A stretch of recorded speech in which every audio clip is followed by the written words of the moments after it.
Hi there, Day to Day with St. Joseph. It's Thursday, June 4th. We're looking at the other women that are mentioned in the family tree and maybe one or two that's hiding in the tree. Okay? And so one of them is kind of controversial. It's Tamar. Okay? And she lays with a man and she seduces him because she wants to have a child in the Jewish family tree. And she plays a woman on the road that picks up a man, and then later he finds out who she is and realizes that they have to raise this child because he was out of line big time, but she was just trying to keep her family tree going, and there's a reason why that can be explained. Should I get into all that? Well, we're day to day with St. Joseph. Now we could do Tamar, tomorrow. That's a joke. No, we won't do it tomorrow. We'll do Tamar today. And Tamar is a Canaanite woman. Okay, so kind of an outsider again. Now, the Canaanites are, close to the people of Judah and Israel, but they're a distinct people. And so Tamar, I'm reading my little description of her that I laid out. Canaanite woman who married Er, and then married Onan, and then bore Perez and Zerah to her father-in-law Judah. Okay, sounds like incest. But why would she have to lay with him? Well, she has to have children, and Judah has to take her in because Onan would not fulfill his obligation with her. Onan's supposed to lay with her and bear a child, but he spilled the seed rather than want to impregnate her. And Onan actually is then seen in the sight of the Lord very poorly. And it's a story about how precious the gift of life is from the male and the seed to the woman.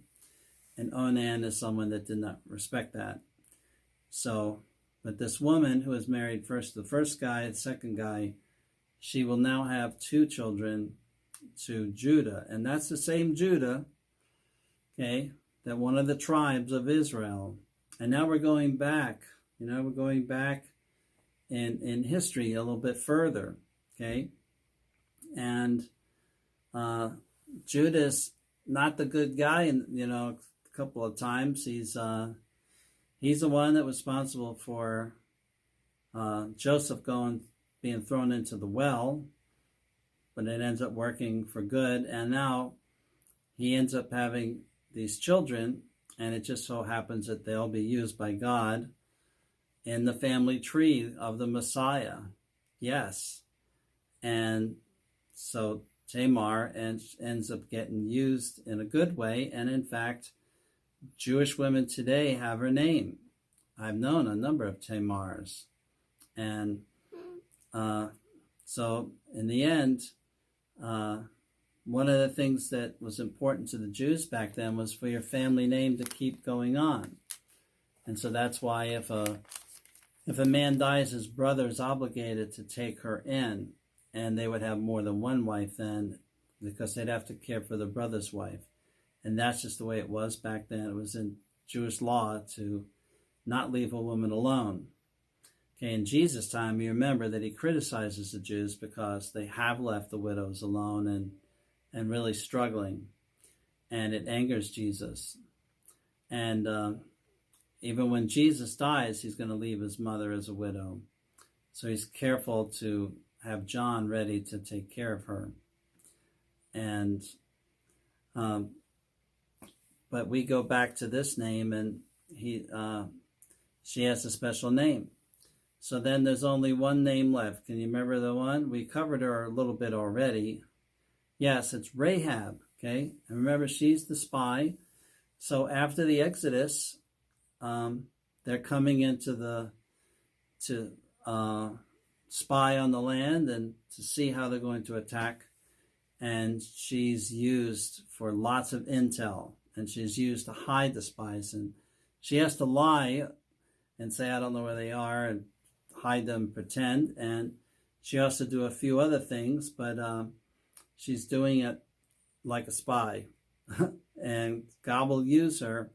And from that point on, she is of the people of the Lord, of the covenant, living back in the land. And she's now going to live that life of faith. And they're going to see her as a great hero that helped turn the tide. This is Father Barry. See you next time in our genealogy. Gee, I hope we're almost finished. What? You want a little more? You want to know what happened to Perez? Well, he led, his line went on to be the Perizzites. And the Perizzites have a very good name because when the people come back from the exile years later to go to Jerusalem, they said there's something like 428 men that are the Perizzites, that they say they're all outstanding men. Okay, so there's something on the Perizzites. Want me to stop? What was that? Only about 6 minutes, 7 minutes? I'll talk a couple more minutes long, okay? And yes, it's a lot of scandal in those last two stories, but I mentioned in a previous tape about Rahab, and we've had other stories of women as spies working, under an enemy territory and doing what they do to survive, but later, want to join the good. And I can think of someone in a recent parish that has that kind of a life, and has done all she can to get, to the good and to be safe. So back to Tamar. So yeah, what happens is Judah, okay, the great tribal leader, okay, he has a son. She marries him. That man's very selfish and pretty wicked.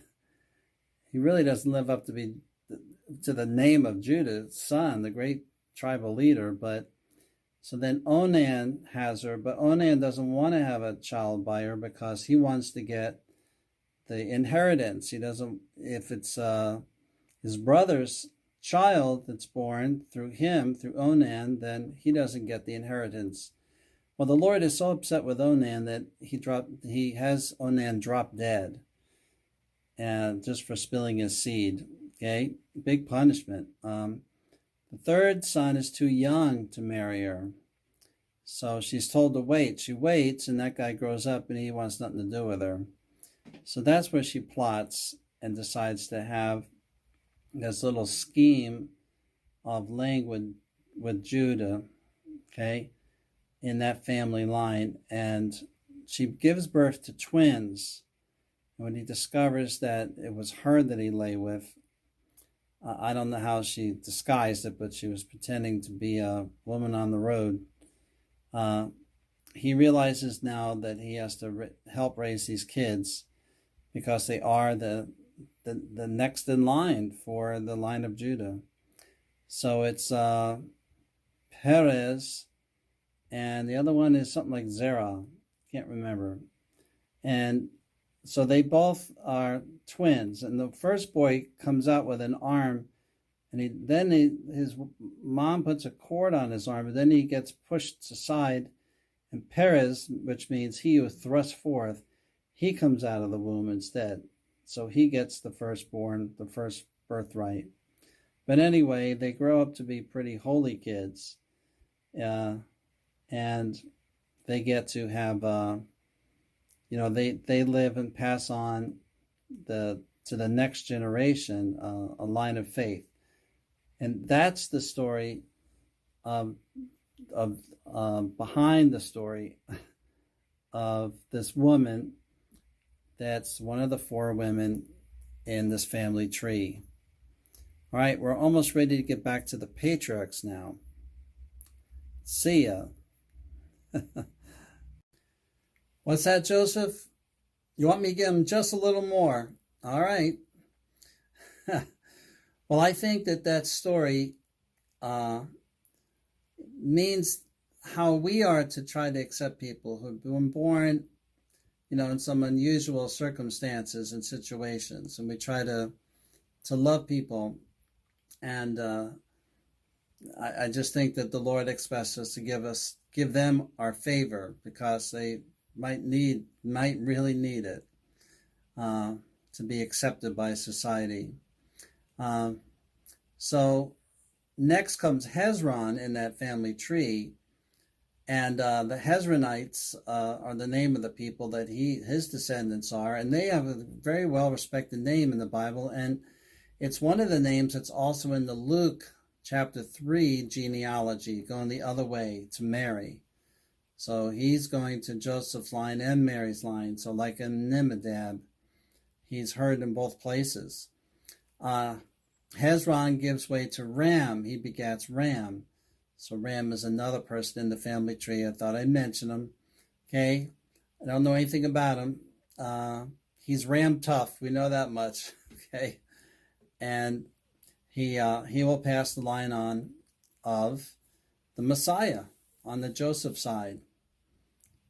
Okay, have a good day. I'm really stopping this time.